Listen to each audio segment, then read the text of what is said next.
It's for all the dreamers out there. You're gonna be great.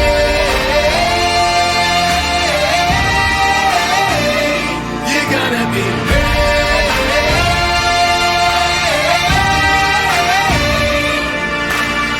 great. Welcome to the podcast, everybody. Thank you for joining us today. As co-founders of Coaching for Change, Marquis and I have been working with college-age young adults for the last 12 plus years. And there's a wealth of knowledge and experience within each of their stories as they prove over and over again that they have what it takes to succeed and to lift the world around them. And so we're hoping to use this podcast as an opportunity to share those stories with you, to relate, to learn, and to motivate. Coaching for Change is a nonprofit that recruits college students to go into schools to be role models, mentors, and tutors. And as we've progressed over the years, we've learned how amazing our college students are. And they've shared stories with us about how they've overcome so many challenges. And so what better way than speaking directly to our college students so they can share their stories? Yeah, so kicking it off, again, I'm Pete Berman. I'm the co-founder and chief operating officer at Coaching for Change. I am Marquis Taylor, co-founder and CEO of Coaching for Change. And introducing our wonderful group of college students here with us today. You guys want to introduce yourselves? I guess I'll go first. So my name is Noah. I'm from Hingham, Massachusetts. My major is politics and history with the minor in public relations. I'm going into my senior year of college. So right now I currently work as an intern, as a marketing intern for Coaching for Change. It's been a pretty good experience to add to my resume. I've enjoyed working with Pete and Marquis. They've been like really good teachers and mentors for me. So I'm excited to talk about different types of issues and topics in this podcast. My name is Naomi Antoine. I am from Hingham. I'm actually going into my junior year of college, and the same as Noah, I'm also from Curry College, and my major is early ed, and I do work at a daycare, but hopefully in the future I get to work in the elementary school. So. Okay, and my name is Genesis Rainford. I'm from Boston. I'm going into my junior year, and I currently go to Bridgewater State University for psychology. Would you guys mind telling us a little bit of background of just kind of what it was like for you growing up? We're in a wonderful elementary school here in Fall River, Massachusetts. Shout out to Fall River Public Schools. Thank you for letting us use the space. But to that light, kind of what was it like starting out for you in like the elementary, middle school years, navigating as a student? So I grew up in Weymouth, Massachusetts. So growing up in middle school and in high school, the schools were predominantly white, so I kind of had a hard time finding some friends. So, joining after-school activities, or that's where I really got to find my people and stuff. I'd say for me, we're siblings. I don't know if y'all know that, but we grew up in the same school, everywhere we went to. So again, like he said, it was predominantly white. And I think what made it worse for me is that I was a very shy girl. So not having your people, but also being shy kind of doesn't go well together. But as you kind of grow up, you kind of realize that being shy, it gets you somewhere, but it doesn't really get you far, So as I grew older, I kind of realized that I really need to be more of a voice for myself, to find more of a group of friends and just be more comfortable with new environments. Awesome. Nice. Thank you. And me, I kind of grew up bouncing around from school to school. So at some point I did go to school in Weymouth, and that was definitely semi-challenging just because I am shy, and they also said it was a predominantly white space. So making friends wasn't the easiest, and then I also didn't speak nearly as much as I do now. Mm-hmm. So yeah, but luckily my friends came to me, got me, saved me. So that was good. So, you guys are talking about your guys' experience with middle school and elementary school.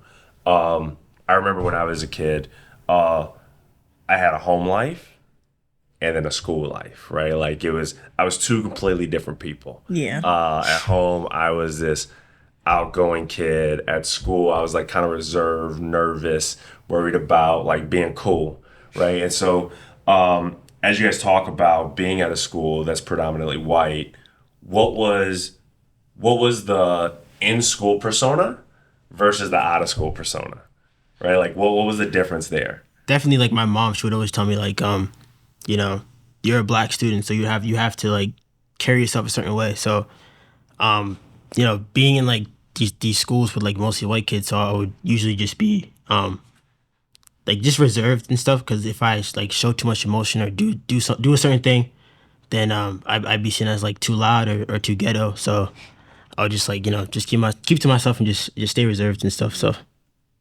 Unintentional shyness. yeah, exactly. Yeah. Okay. Cause like so you were more worried about the perception. Yes, right? exactly. Like okay, so you couldn't be your authentic self. Exactly. Yeah. Okay, got you.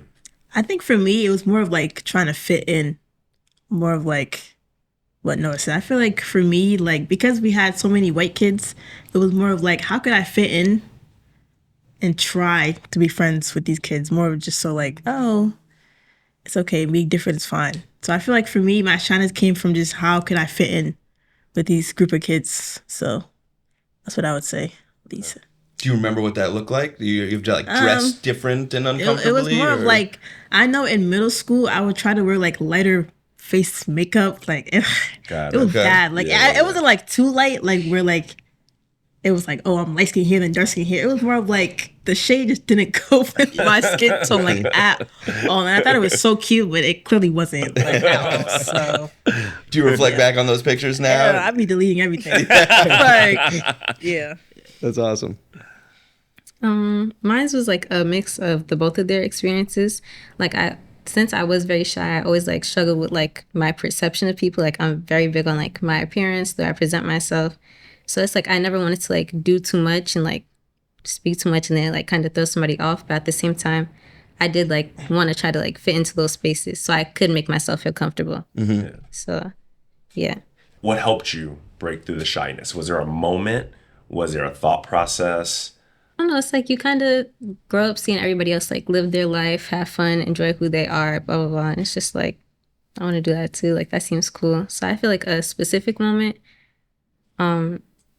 this one time, like some years back, my friend, she was like, oh, like, let's go to a party. Like, I know these people. We're going to have a good time. And I was like, girl, no. Like, when I first got there, I stood right next to her the whole time, did not move, not 1 inch. And then some people, like, just started coming up to me, like, speaking, like, oh, like, I like your shoes, blah, blah, blah. Like, based off, like, little common interests. Mm-hmm.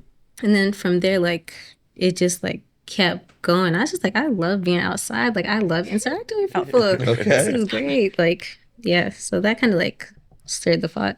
Nice. I think for me personally, like for shyness, I think like you don't ever like really go away from shyness. I think like as you grow older, you just become like more in tune with yourself and more like just confident. So do you remember kind of one of the first times when you weren't feeling reserved or shy and you were able to just be yourself finally and open up in front of people? I think so. I had to do a presentation for school. And then usually I hate doing presentations, but for some reason I was just like, you know, I took like the steps. So I reviewed my information early, and then I did stuff beforehand, prepared myself, and then I was able to just speak more clearly and, you know, say my topics more confidently. And that way I wasn't shy because I was actually prepared to do the necessary things to do. Yep. That's awesome. I think one thing that killed my shyness was not being able to speak up for myself. Because, Lord, one thing about, like, no offense, but one thing about white people back in the day, like, one thing about white people back in the day, like, I mean, sometimes still now, because, like, I mean, social media, like, you would be getting canceled for anything. But, like, back in the day, before we had TikTok and stuff, like, these white kids would be just saying the N-word, like, here and there. And I remember I was sitting in lunch, and then there was these two white girls beside me. And they weren't speaking to me, but they were speaking in a way, like, where they wanted me to hear. And I was just chilling. And then, like, these two girls, they said it. And they looked at me and, like, Kiki started laughing. And, of course, me being me back in there, I was just like, cool. You laugh with them? I was just like, Like, it was like a fake laugh. I couldn't do anything. I'm supposed to do like be like, don't say that. Like, so anyway, so I just like looked and stared, and I was just like, okay, like there was no point of you saying that, but what can I really do? So yeah, like speaking up for myself back in the day was definitely an issue. So you went to Weymouth High School also, right? Yeah. So Well, not high school, middle school. middle school. All right. So you went to Weymouth Middle School, and then you went to high school in Boston. Yeah. So how was that transition of? I'm making assumptions here, right? Weymouth predominantly white, Boston very diverse, Yes. right? And so how was that transition for you? And did you feel a different energy when you made that transition? I say definitely, because I transferred from Weymouth like in my 7th grade year, like mid 7th grade year. So then I had to like go be like out in Boston. So it's just like a huge difference once you get out there. Like you see more teachers that look like you, more students that look like you. Like it was definitely cool. And it's like as soon as I walked through the door, they're like, "Oh, what's your name?" Like everybody's like kind of like in your face, trying to get to know you, like trying to make you feel comfortable, basically. Yeah. Like whereas like in Weymouth, it was kind of like not saying like if you're the only black student, but like if you are the only black student, you can like kind of feel it, like if you're in that class by yourself. So yeah. What helped you take the small risk to begin standing up for yourself in these all white schools? I think just wanting to have more friends. Like, Okay. I don't know. Like, I know some people be saying, like, you don't need friends. Like, you only need yourself. It's true. Like, yourself always comes first. But, like, I don't know. I just feel like life is so much fun when you have, like, real friends. Not like them fake, no. Like, when you actually have real friends that actually count on you instead of just taking whatever you can get. So, yeah. No, what about you, man? Standing up for myself. Yeah. Like I think, like for me personally, I don't really care what people say about me. But like, if it's like, I mean, I care, but like, I'm not gonna be like, I'm not gonna start fighting because I know who I am. So like, what you say not gonna really faze me. But like, if they say things about like either my sister, my mom, or my family, or if it's like something really out of pocket, then then I say something. But like, if it's more of like my family that's hurt, then I step in and like and take action. But yeah, that's my viewpoint on it.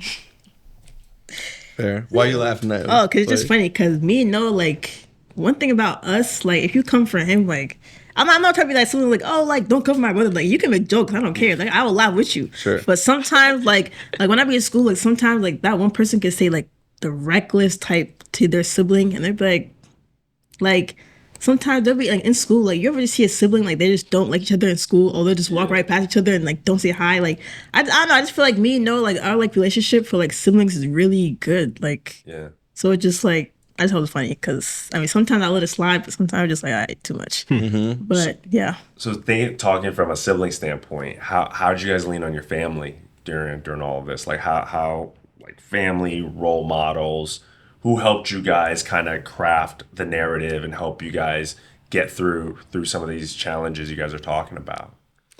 I would say both my parents. I could really lean on them for stuff. I think I remember one time, like this kid, I'm not gonna name him, but like this kid was like he said something, and then my dad got out the house and he was Oh, God. he was like, "Don't say anything to my son. Don't say anything to my son." When your dad drove to the dude's house? I was waiting for the bus at a bus stop, and then he just walked out in his PJs, and he was like, oh, we have so many stories. I heard he was like, "I heard you say this to my son. Don't ever say it again." And he was just traumatized, like, and then, but yeah, so that was just a cool thing to see. But I could really like lean on both my parents to stick up and stand up for me and stuff. So it's a good thing to have. I agree. We definitely have good, like our family is very good. Like our relationship with each other is also very great. Like great mom. I feel like our family, we have good mentors, good uncles. So, but I would definitely say more of my mom. If I ever need advice, I always go to her. Like she's more of the person where just like, if you're having a bad day and like somebody was to do something upset to you, you would always go to her. She would just always give you good advice. So even though I do have good family, I would say mostly it came from my mom. So Jen, what about you? And then I feel like I'd also say like my family and like a select few like real friends like I have like a solid bond with. Like they won't let nothing like get past me. They're like, oh, you need to say something. If you don't say it, I'm gonna say it for you. And it's like even with my mom, like sometimes she can't tell the difference between like a joke and like real disrespect. So I'd be like, girl, like calm down, please, like it's really not that deep. But she's like, no, you don't ever let nobody do nothing to you. If they do something to you, I'm gonna do something to them and their family. I'm like, okay, girl, like, oh, okay, you gotta calm down. But it's definitely helped. I say, like, speak up for myself and like just don't let nothing like slide past me. Yeah. I heard this thing the other day. There's a difference between fitting in and belonging, right? And the difference is fitting in is you trying to shape who you are to fit into the crowd, right? So you're changing to be there. But belonging is when you can bring your authentic self without having to change who you are, and you can just be. How do you create that space of having or feeling like you just belong, right, with your crew? How'd you guys do that? I think it starts with like distancing yourself from people like who just bring negative energy. So like once you distance yourself from like people who don't have your best interest, then you start to bring in like more like like-minded people who are like there to like bring you up and stuff. So when you talk about finding people with your best interests, right? So like you're in school, you've got a group of friends, right? And you're like, yo, we got the same interests, but like this dude's a clown, right? So how do you begin making that shift? I think that's where like standing up for yourself comes in. So it's up to you to make that decision on whether to like just cut them off or just, just like, or either just suck it up and stay friends with them. So Suck it up. yeah, but yeah, it's ultimately up to you. So Yeah, your decision, your choice. I don't know. I feel it's gonna sound corny when I say this, but I feel like sometimes you just know, like when people are good people. I mean, some people be having them good masks, like under like them evil face, but like other than that, like I feel like sometimes you really just know, like some people like they'll be cool with you, but like, cause I really thought in college like all the drama was gone. No, like I really thought like, oh, high school's gone. I'm in college, no drama. There's like we have grown folks still being in drama. Like it's ridiculous. Like and I'm not saying I don't be in drama either. I be in drama, but like I know like when to get out of it. Like it's just like I'll be in it, but I know how to settle it. Just like, okay, if that's what you believe, then I'm cool. Like I won't like light the fire and make it more. Like I'm not gonna argue with you, like especially with something that's not true. No. Anyways, like I feel like in college, like you'll meet people that you don't vibe with, and that's okay. Like any people who you will vibe with, and that's cool. But just always, and I feel like you should always have that mindset where just like don't like how people be like, don't judge a book by its cover. Like, yeah, like some people they won't dress how you dress, or like they won't think how you think, but they'll still be cool people. Like now I have a lot of friends who are into anime, like into weird stuff, like, and they be cool. Like they be cool people. Yeah. So I just feel like don't always be with people like just that just look like you. Like, Can I ask one more question off that? Right. So like you start off saying I'm shy and reserved, right? And you gravitated to people that dress like you, that look like you. But then you began exploring people that were different. So like what helped you make that shift to be like, yo, I'm not into like the Gucci, but I'm into anime, or I'm assuming K-pop or whatever, right? So like how'd you, because that's a big risk. yeah. Right? Like how'd you approach that? I think realizing that I'm also into the same stuff like Okay. weird people are too. I'm into anime. I do like K-pop sometimes. I do like all these weird stuff you could think of. Like I'll be into it too. So it's just like when you realize that you're also into it, it's just like if they're cool with being who they are, then I could be too. Yeah. So, like I said already, always pretty shy. So it's like I kind of just went based off of when people approached me, and it's like kind of like just like feel them out. Like kind of what Naomi was saying, like people say don't judge a book by its cover. It's like sometimes like you can see the red flags like early on, like day one. Yeah. Early. So it's like definitely pay attention Don't to see that. it. Like do not forget about that. So yeah, speaking to like many different people, like I never had like a specific type of group I ever wanted to like just like fit in with. It was just kind of like I want to find my people. So if they talk about like things that I like, it would kind of like catch me by surprise, especially like coming from like Weymouth and stuff like that. So I'd be like, oh my God, you like that? I love that. Like, come on, like it's giving besties already. So yeah. And so can you guys talk about the transition to college and what that was like building your community at college? Well, I entered college during like the COVID years, so That's right. so like So you started at home on Zoom? yeah, so I had no experience in college, so like Tough. I'm like masked up in school, hoodie on, so I'm not talking to nobody. I don't want to get sick, so I'm like, so I was like, I was like by myself during my freshman year, so I couldn't really like speak or talk to anybody. So it wasn't until my sophomore year I was like able to like speak, and that's when I met my friend Jason, and then we just like started like talking, and then I met the rest of my friend group, and then yeah, so definitely through my second year of college, I was able to make more types of friends, and then just like break through, and get more opportunities to do more stuff. So yeah. Yeah, college was definitely nerve wracking, at least for me. Like, nerve wracking because I was so used to 4 years of just always going to school and meeting my friends. Always like, oh, what class y'all got? Who do y'all want to meet? But now it's just like, I like most of my friends, like 99% of my friends go to UMass Boston. Like, everybody you see there, mostly go to UMass Boston. Like, Got it. everybody. And I have two other friends that also, who are my closest best friends, because we're in a trio, they go to UMass Boston. Like, all of my friends go there. So when I go to Curry, the only person I have is my brother.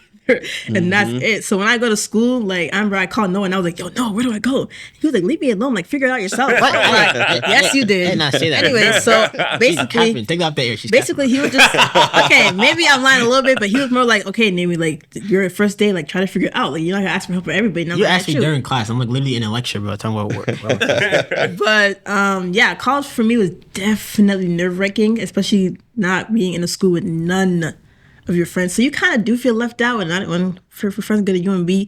But now again, like now that I've transitioned from my shy era to like now like being able to talk for myself. After a while, it was cool. So yeah. What about you, Jen? Slightly different like experience from them. Kind of the same like Naomi, where it's like you're used to seeing your friends every year and oh like okay, I'm gonna just meet you here after this class, blah blah, like we go to lunch together or something.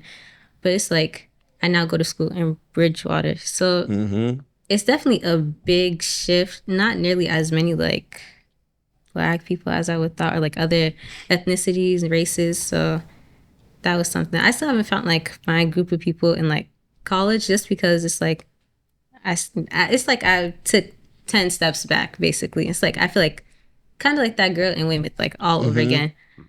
I don't like speaking to nobody. I try my best to like, only if it's about class or like schoolwork. I'm like, okay, this is the answers I got. What you have, Yeah.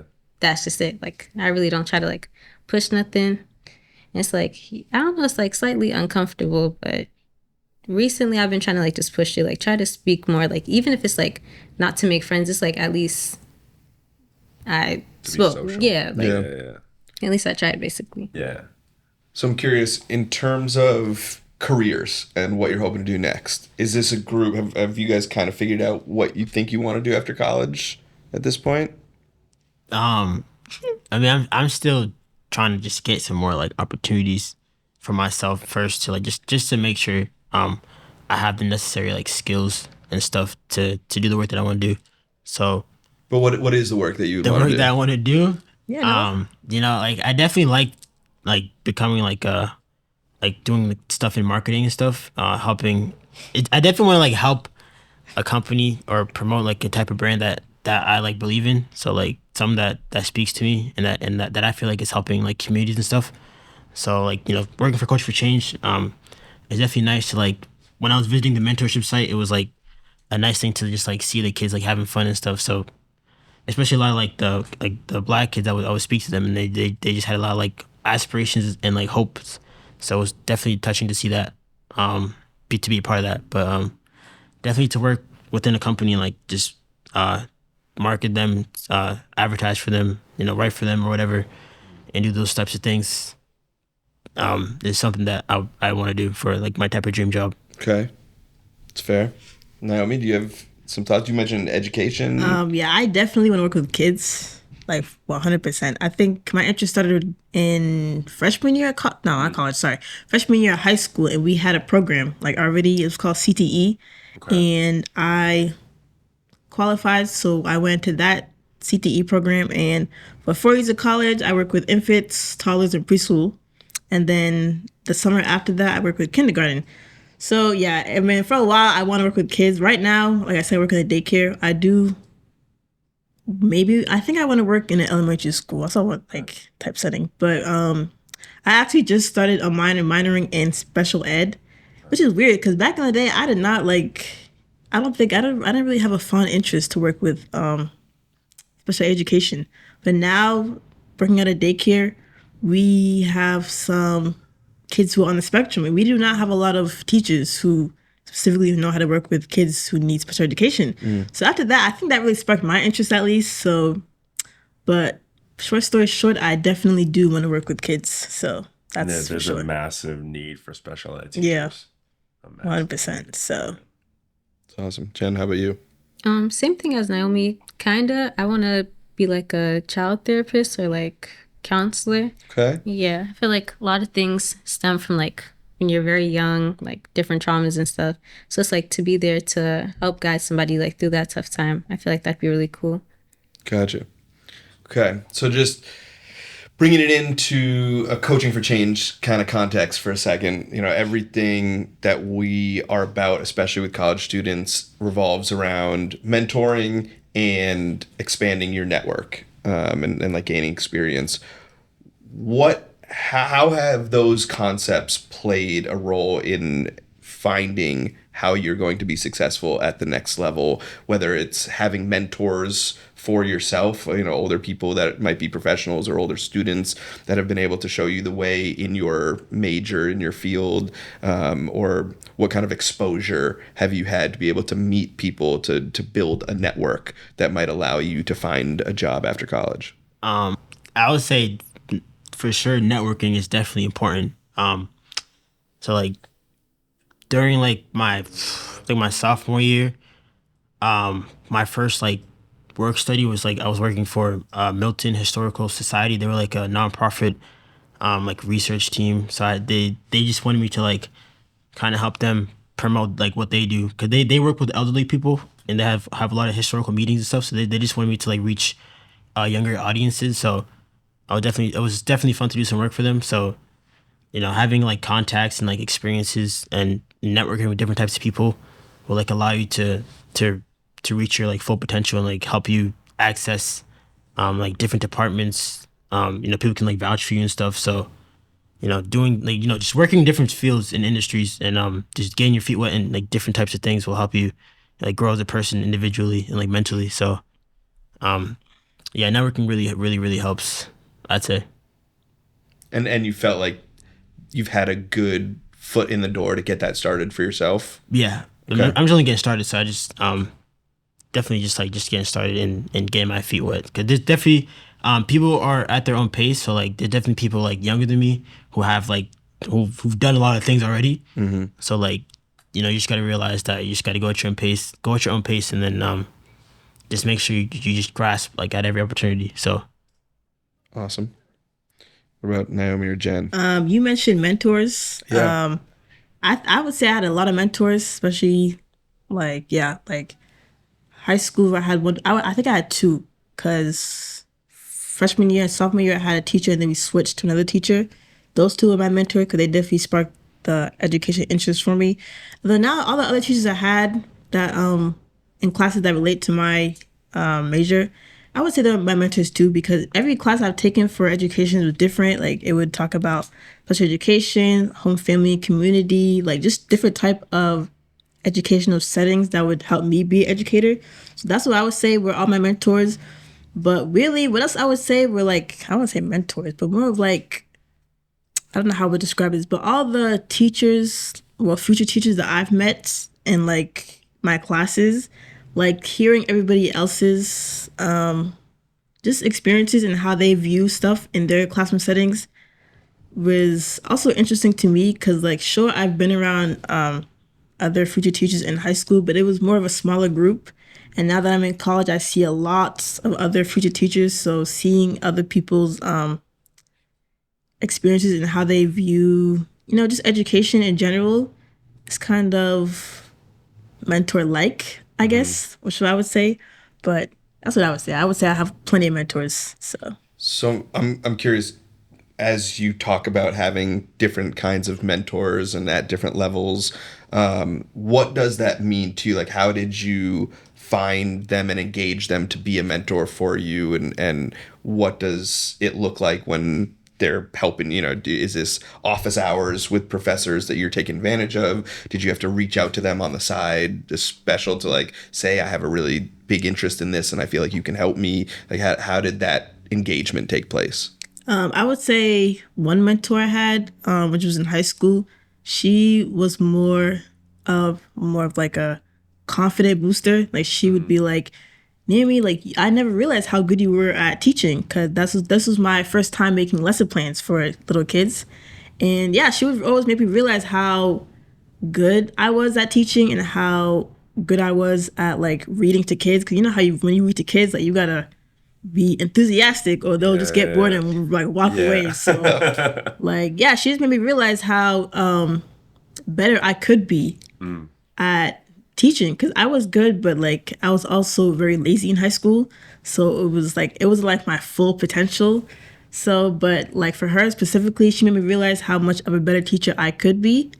And then after that, in college, like I had an advisor, and I would just always go to her for questions and like talk about how I could be better and things like that. So just always asking questions. And yeah, I would say always asking questions to your mentors could also help you in the long run.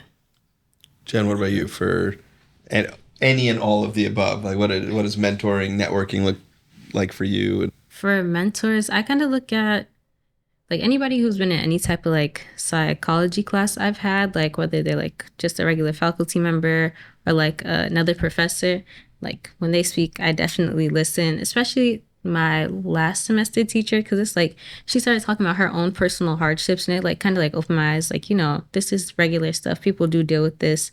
This is just a hard time. You will overcome it. Just, try your best to stay focused and keep pushing.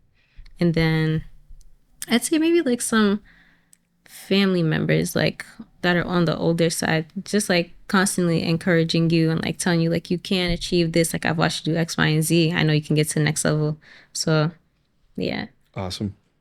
Could each of you guys kind of give like a quick recap or a takeaway that you would give to your younger self, or a middle school student or a high school student, based on what we've talked about, right? Which is fitting in versus belonging, breaking out of your shell, trying to find your tribe. What's the action step, or what's the lessons learned you would want a middle school student, high school student to learn from you right now? To all my high school students or middle school students, just remember to always be yourself. Once you realize like yourself is the best version of you, then opportunities will come. Just try your best. Always stay focused. Try different things in high school. Don't just stick to one thing. Develop skills. And just be kind and just be respectful. And just do your homework on time and stay in school. Stay in school. Dad. Come on, I'm pushing 30 soon. I'm 21 years old. I'm about to be 30. Come on. That's crazy. I would say some things I would give to my younger self, or just middle school students in general, is to always love yourself. People always say this in every like video you see, but it really is really important. Like you really can't start living like a great life unless you actually love yourself first. Because I feel like if you really like, life really gets better when you start having confidence in yourself, when it it really starts there before you get to anywhere else. So I would say definitely start being comfortable in yourself, having better friends, because I know y'all in middle school be in the drama. So I would say love yourself, and then make sure you also have people around you that are also just healthy people. Like healthy, please. Mm-hmm. But that's what I would say. So especially to all the young girls, I don't know. I feel like you boys be like confident, which is cool and all, but I feel like when it comes to young girls, I feel like we get a lot more insecure when it comes to like our facial features or our body, or like when it comes to other men. and boys. So I would say stay away from boys and just love yourself first. So can I ask an add-on question to that? Sure. Can you give our middle school and high school kids an action step that will help them love themselves? I would say get a diary. I don't know. I feel like getting a diary is great. You can write your feelings out. You can talk about what you need to work on. I would say no matter how old you are, no matter how old you are, get a diary. If you don't want to call it a diary, fine, call it a journal. But get something to write like how you feel. Because I feel like, at least for me, that helps making myself feel better. So, but I want to call it a diary. So I agree. I would say like get a diary. that. I just started one last summer. Right. So it helps. It helps. Good. So It's awesome. What did I say? Don't be scared to try anything new. Yeah. Just try to like force yourself out your comfort zone, but not enough where you're, doing the wrong thing. So yeah, definitely don't be scared to try anything new. Like Naomi said, love yourself. That's like the biggest thing. Don't be scared to make mistakes. Life is about trial and error. And just be you. Like, apply yourself to anything that you do. Can I do the same thing? What's one action step, right, that you would say to help someone take a small risk?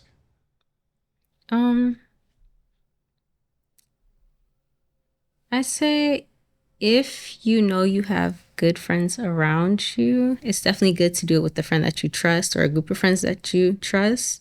If you really don't have too many people around you, you're kind of like pretty much reserved. You just got to be your own hype man, like at all times, and just don't be scared of failure. Like, you're going to fail at something eventually in life. Don't let this one little thing be like a major bump in the road for you. So, yeah. Love that. Yeah, that's awesome. It's been a big deal for me even lately. What you guys are saying right now, loving yourself and to try new things. One of my biggest mindsets is intent.